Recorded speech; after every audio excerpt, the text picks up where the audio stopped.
Au salon T'as tout juste, eh bien, nous sommes coucounés euh, dans un salon de thé, librairie, un concept original à Saint-Just-Saint-Rambert. Amandine, dites-nous un peu de quoi il s'agit et je crois que c'est une des premières fois où vous venez à T'as tout juste. Oui.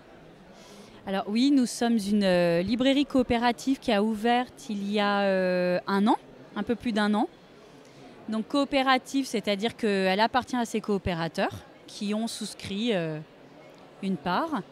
Et donc cette année, nous avons postulé, on a été invités, on a postulé pour participer à T'as tout juste.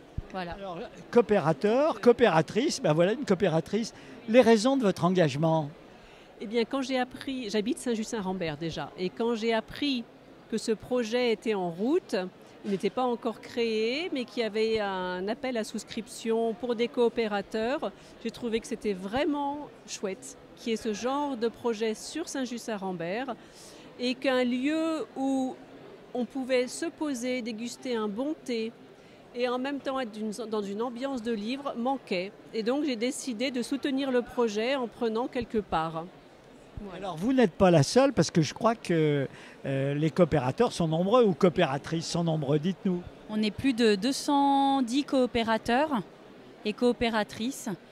Donc il y a eu une émulation assez rapide, je pense, et assez importante quand le projet a démarré, il y a environ 2 ans.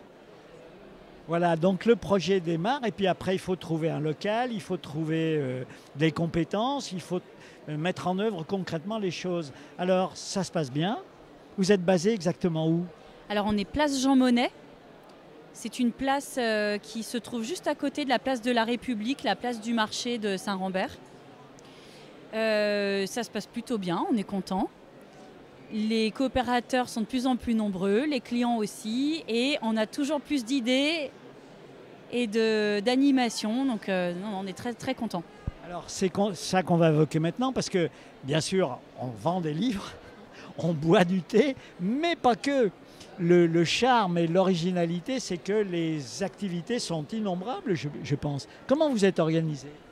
Alors, il y a une commission animation qui est gérée par les coopérateurs, donc toutes des personnes bénévoles qui ont des compétences très diverses et en lien avec la libraire Amandine, selon aussi les sorties, les nouvelles sorties de livres, les contacts qu'elle a avec les auteurs, sont organisées des animations, présentations d'auteurs, dédicaces, il y a aussi un tea time où on parle anglais, des lectures pour les enfants. Dites-nous un tea time, mais c'est très branché.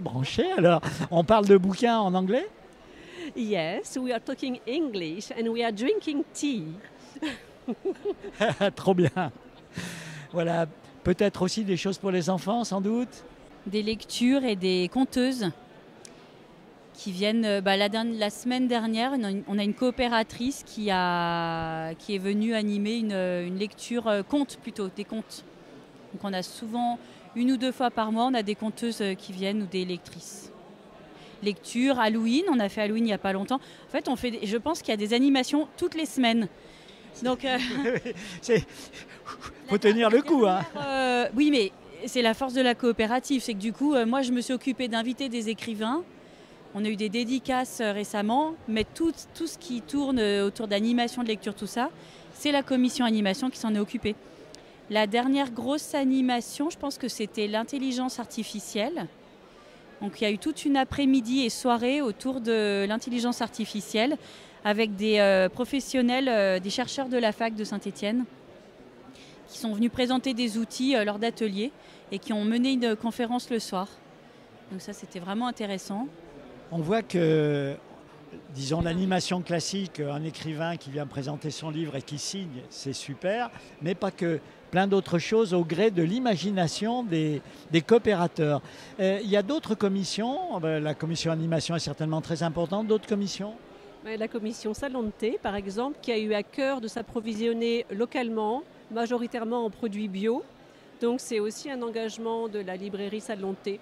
Et notamment nos thés sont commercialisés par la fabrique à thé qui est à Pouilly-les-Nonains, à côté de Roanne.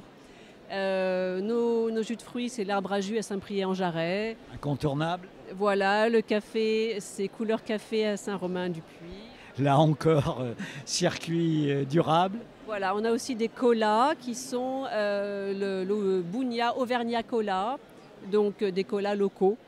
Au fond, au bout d'un an, ce projet d'ouvrir une librairie, et Dieu sait si le métier de libraire aujourd'hui est compliqué et difficile, semble sur de bonnes voies. Qu'est-ce que vous en pensez? Pas trop épuisé, pas trop inquiète, plein de boost? Complètement. On est dans le printemps de l'entreprise. Complètement. Ça bourgeonne de tous les côtés et pour l'instant on s'organise pour justement canaliser toutes les énergies, mais non, on est plutôt content. Et on bénéficie aussi, et merci à eux, d'un accompagnement de François Active, le dispositif local d'accompagnement pour toutes les structures de l'économie sociale et solidaire. Oui, parce que vous cochez vraiment toutes les cases de l'économie sociale et solidaire, là c'est sûr. Et qui sont en phase de transition, comme l'est la librairie. Et donc il y a aussi en ce moment une réorganisation, donc il y a beaucoup de choses en même temps et c'est assez magique, toute cette ébullition. Voilà. Voilà, eh bien, ébullitionnez bien à Saint-Just-Saint-Rambert. Le rendez-vous est pris pour cette librairie.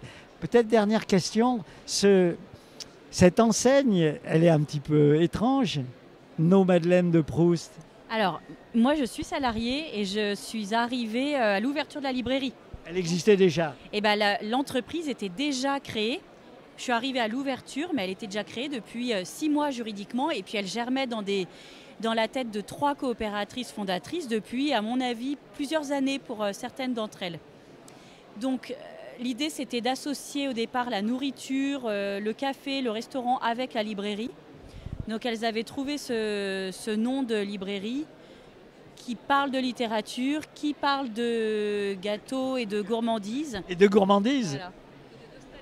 De nostalgie d'enfance, d'émotion. Donc il y a à la fois le côté culinaire, le côté littéraire et l'émotionnel. Écoutez, c'est très bien, merci. Bon succès. Merci à notre réalisateur et bravo à Tatou Juste. Et rendez-vous à Saint-Just-Saint-Rambert. On trouve bien sûr sur votre site tous les renseignements, les animations innombrables. Et puis, on n'est pas très loin de Noël. Sur Facebook. Facebook, Instagram. C'est déjà pas mal. Chez mon libraire, c'est un site de libraire indépendant. Voilà. Et puis on n'est pas très loin de Noël, c'est le moment de commencer à faire ses cadeaux et on sait bien que les Français, c'est encore leur cadeau préféré d'offrir un livre. Pourquoi au fond? Je pense que c'est un cadeau intelligent et durable. Mais oui, tout à fait. Et avec soit la possibilité de se divertir, de s'instruire, d'évoluer et de se transformer. Merci à vous et bonne lecture. RCF, la joie se partage.